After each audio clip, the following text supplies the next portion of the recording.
solide. Romain Daubry est avec nous depuis Bourse Direct. Bonjour Romain. Comment sentez-vous en cette fin de trimestre, donc dernière séance du trimestre aujourd'hui, les forces en présence dans le marché? Bien, elles sont complètement absentes. Je ne crois pas avoir vu ça depuis l'échéance des marchés dérivés du 15 mars dernier.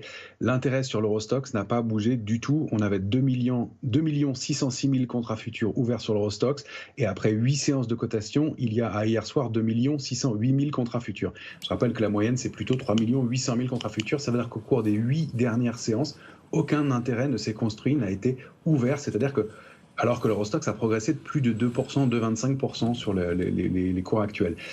Donc cette hausse-là, elle semble peu étayée et c'est toujours, je ne crois pas avoir vu ça depuis très longtemps. Ça veut dire que tout ça se fait avec des volumes faibles aussi. Ça signifie que la zone en question est fragile. C'est une zone de 2%. Encore une fois, il n'y a pas de drame, mais elle pourrait être effectivement revisitée dans les jours qui viennent. Encore une fois, on n'a pas de figure de retournement baissière, mais un marché qui flotte un peu, qui n'a pas soutenu, pas étayé. Puis on voit cette sortie ce matin sur l'indice CAC 40 qui ne se confirme pas. Alors on a un peu de rotation sur des indices et puis des équilibrages qui se font, on le voit au sein de certains secteurs, mais il n'y a pas vraiment d'éléments forts, d'autant plus qu'effectivement demain on aura donc les chiffres de l'inflation, l'indice PCE, puis une semaine prochaine qui va être riche aussi en publications. Il y aura déjà dimanche des publications de PMI, des directeurs d'achat en Chine, et puis des chiffres mensuels de l'emploi aux États-Unis la semaine prochaine. Tout ça sur fond de PMI en Europe et aux États-Unis aussi. Donc un programme riche à venir et pas beaucoup de drivers. On reste un tout petit peu circonspect à court terme, encore une fois, sur une hausse qui a du mal à être étayée. Je sens que vous avez le vertige là, après cette hausse incroyable des marchés depuis le début de l'année, Romain. Je voudrais vous rassurer. On arrive au mois d'avril. Statistiquement, avril est le deuxième meilleur mois de l'année sur les marchés. Et par ailleurs, Wall Street, Romain, vient d'enchaîner 5 mois de hausse d'affilée. Le S&P 500, là, sur le trimestre, aura gagné 10%. Et donc, on est sur un 5e mois de hausse d'affilée. Quand ça arrive, généralement et en moyenne, le S&P gagne dans les 12 mois après une série de 5 mois de hausse. Il gagne dans les 12 mois suivants encore 12% supplémentaires. Bon, c'est plutôt de bon augure quand même, Romain. Alors, c'est complètement de bon augure et c'est pour ça qu'on reste juste circonspect à court terme. Il faut se rappeler du scénario octobre 2022, avril 2023 et qui est exactement le même qu'on vit pour l'instant aujourd'hui. C'est-à-dire que depuis octobre, on n'a pas arrêté de monter et après, on s'est un peu ennuyé sur les indices européens. Donc, c'est de bon augure. Ça reste, à mon sens, haussier. Il n'y a aucune invalidation, aucune figure de retournement. On voit que ça craque un petit peu sur l'indice Nasdaq depuis quelques séances maintenant qu'il y a plus de mal. Les cotations sont un peu désorganisées. Et puis, encore une fois, sur l'indice CAC 40, on n'aime pas tellement. C'est fausse sortie par le haut et puis retracement de presque d'un demi% à l'heure qu'il est par rapport au point haut.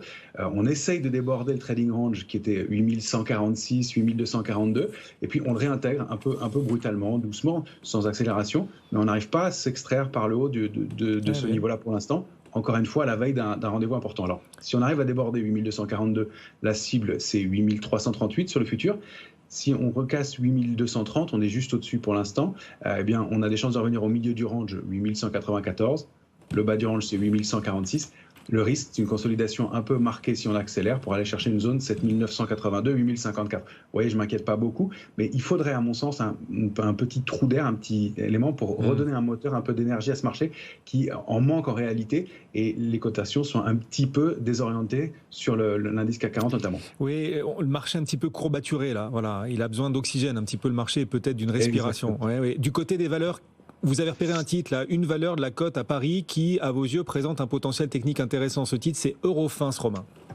Et oui, Eurofins, elle accumule dans une zone et au-delà d'un support majeur à 53,60 depuis maintenant 4 mois. Elle est en train d'essayer de déborder un niveau de résistance important qui est à 59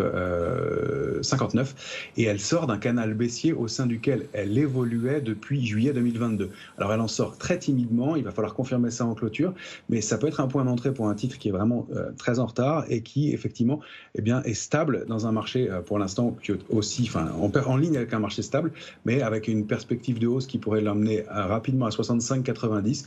Puis on pourrait chercher des extensions au-delà en direction de 70,30, pourquoi pas. Sous 53,60, le mouvement serait quand même invalidé. Romain Daubry, qu'on retrouvera à la clôture des marchés aussi tout à l'heure à 17h35, puis de Bourse Direct à tout à l'heure, Romain. Alors le CAC 40 est en petite hausse après le record de tout à l'heure, on le rappelle, ce record au-delà des 8250 points. Mais depuis, on s'est un peu assagi, on ne gagne plus que 0,1% à la Bourse de Paris. Il y a une valeur qui souffre beaucoup, c'est Soitec, qui a publié ses résultats. Sur les stocks notamment de Soitec posent question là. C'est ça, oui. Ils ont du mal à écouler leurs stocks, Soitec. Tout à fait.